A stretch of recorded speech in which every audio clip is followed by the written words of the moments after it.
Hello, I'm Kimberly Parker, and we're here today at the Cancer Support Center. This is the Hazel Crest television station, and we're glad that you joined this segment. We're talking about facing cancer. We're joined today by Kathleen Daly. Hi, Kathleen. Thank you for hosting us here. Thanks for having me. Wonderful. Well, Kathleen is the clinical program director with the Cancer Support Center. Kathleen, how did you become associated with this effort?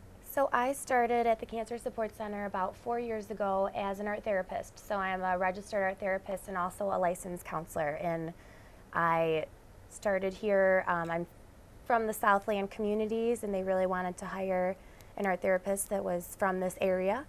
And I just grew from there. I've stepped into a couple different roles, and the most recent being the clinical program director role.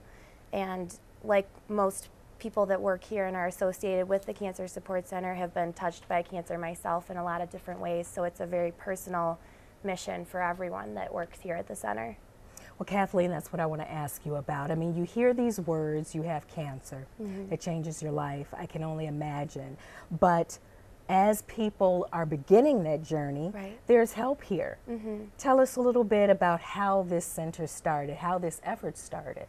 So the center really started with 6 women in the Homewood-Flossmoor community that were going through various cancer journeys themselves and were reaching out for support. And so they went up to the Wellness House in Hinsdale, and that's about a half hour or so from here. And when they came back, said, you know, we really need something like this in our community. So they got together around a kitchen table and figured out how to get it done. And that was almost 25 years ago now. So it's amazing that that real grassroots idea has really held in the community, and it's been because of the support that we get from our communities as well that we're still here able to provide that support today.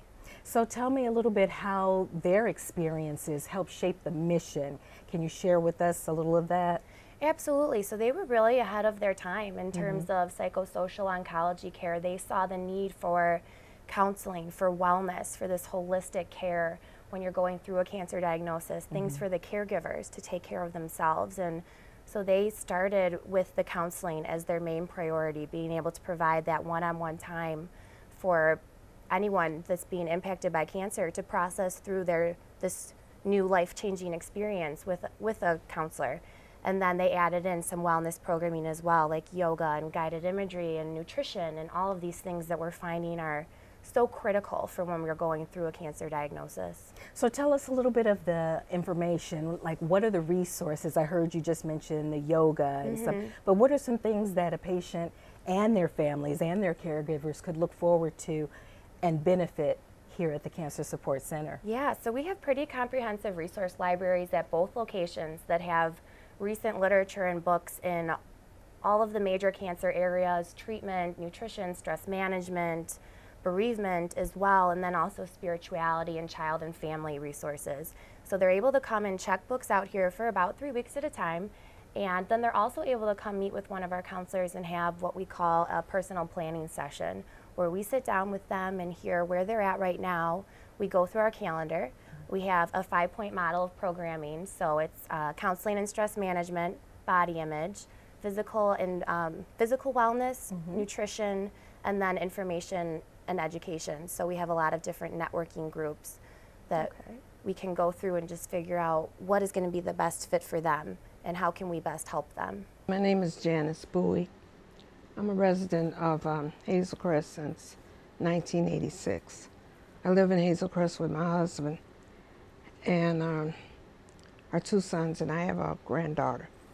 Where you live, you want to get involved in certain things. I'm an active person, but some of my activeness got put on hold. Then in 1999, I found a lump in my right breast and was diagnosed with breast cancer. I had a lumpectomy.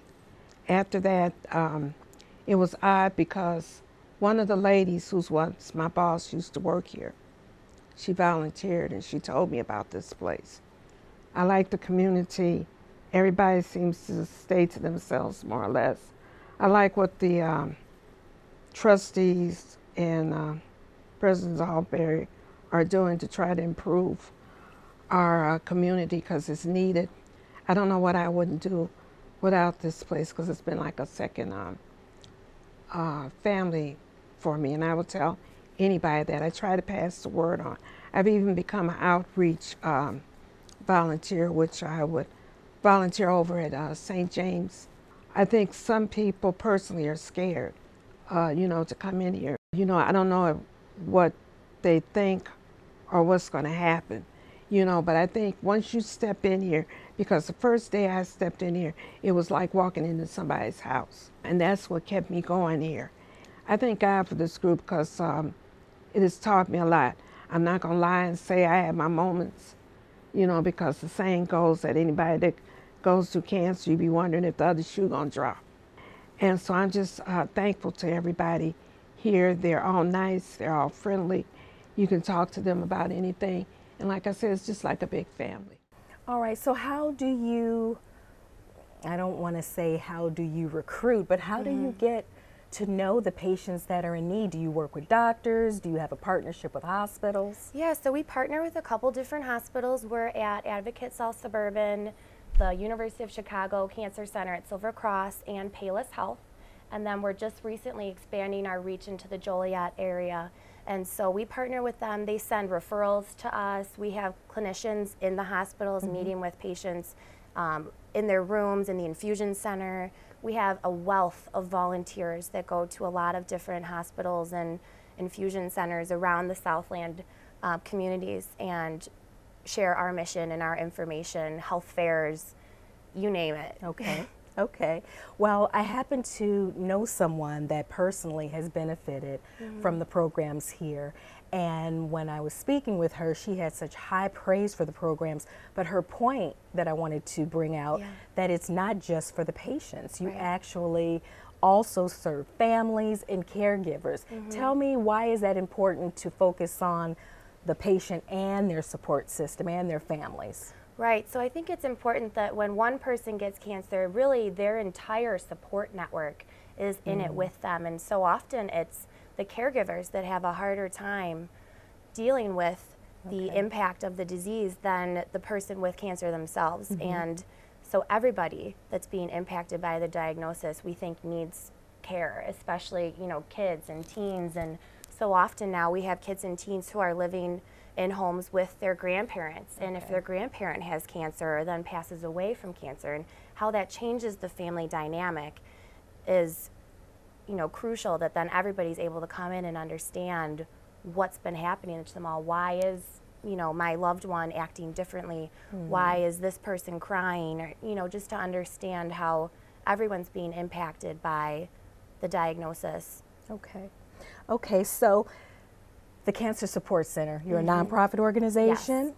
Let's talk a little bit of how the public can support you in supporting the people that need you most. Yeah, so people can donate to us anytime on our website or by calling either of our locations or just stopping in. We do have a couple major events every year. We have a spring walk in the Frankfort area and then a fall walk here in Homewood. We also have an annual gala coming up in April and a golf outing as well. And then we have a myriad of different things that happen throughout the year because of our third-party events. Okay. So things like March Madness, and there's a Halloween party in October that one of our community boards puts on. So there's a lot of different ways to get involved that are both fun and engaging. Okay. And you have a very strong volunteer network, don't you? Yes, we actually had over 8,000 volunteer hours logged last year, and it is such an amazing, amazing part of the way people give back to us. People who have benefited from our programs or just have had family members impacted by cancer, and they're so passionate about wanting to give back. I can imagine. I can imagine. And there's also a place in Homewood that benefits you. It's a store. You want to touch on that? That's wonderful. That's amazing. So our women's board runs the Village Door here in Homewood. It's a consignment shop, and it is completely run by volunteers. And then all of the proceeds that they make from that store come back directly to the center and benefit our services. Okay, so I want to touch on the need for these programs. We touched on the fact that you're a nonprofit organization, and obviously you want to help everybody, but are you seeing growing numbers of patients? What are you looking like as far as the hours and the people that you help? Yeah, you know, I think absolutely we could always be reaching more people than we are now, and that's why I'm so glad that we're able to do things like this to continue to get the word out.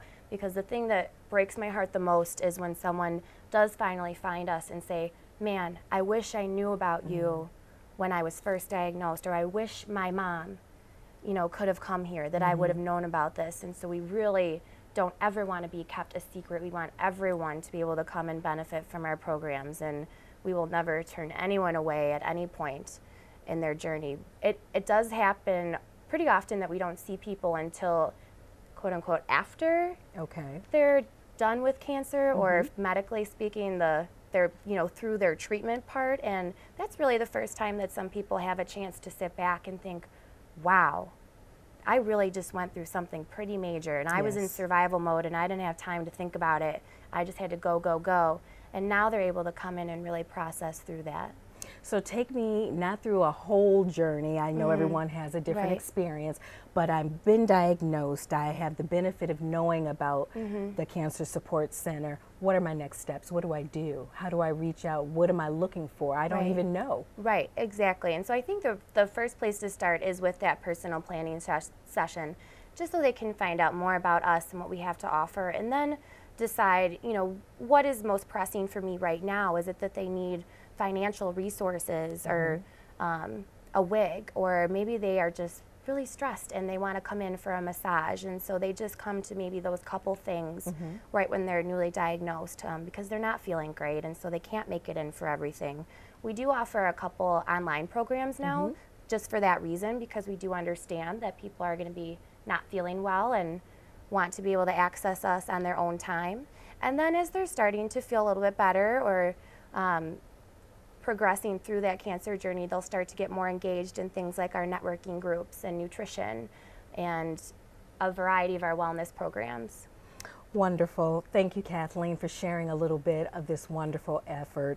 We are here at the Cancer Support Center, and it is 2028 Elm Street in Homewood, Illinois. So if you or someone that you know has received a diagnosis of cancer and you need some help, you don't know what to do, look to the Cancer Support Center. You may find them on the website, and they are cancersupportcenter.org. I'm Kimberly Parker, and thank you for joining us today, HCTV.